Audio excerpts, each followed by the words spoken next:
Yung mga washing machine ng pangtamad.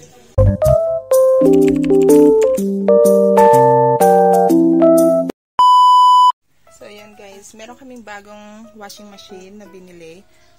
This is automatic. At ang brand niya ay itong TCL. So ayun, bago lang ito. I-try namin. So guys, hindi ko na na-videohan yung pag-install ng father ko, pero si Papa ang nag-install dito.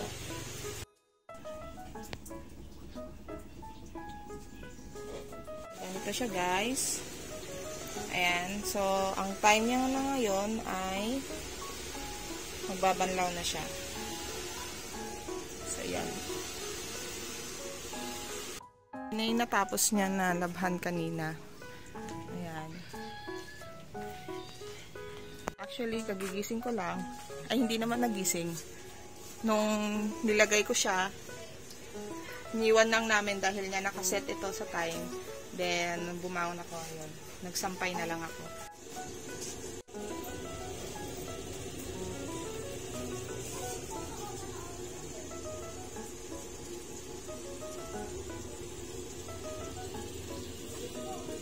Yung mga washing machine ng pangtamad.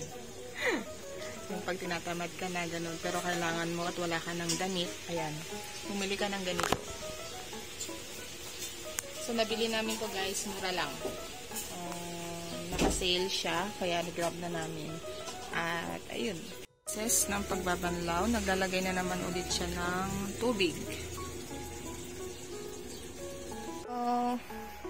While waiting dun sa ating nilalabhan, ayan, higa na lang tayo. Ito si Habi. Tulog, pagod dahil meron silang laro kagabi. So, ayan. Wait na lang natin yung minuto na mag-stop siya, mag-spin dry, then magsampay na lang tayo.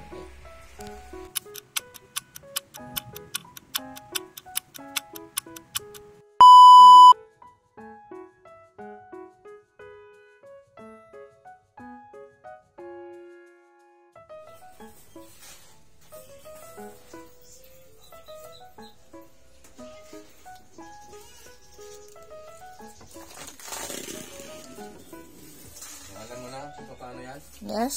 Ha?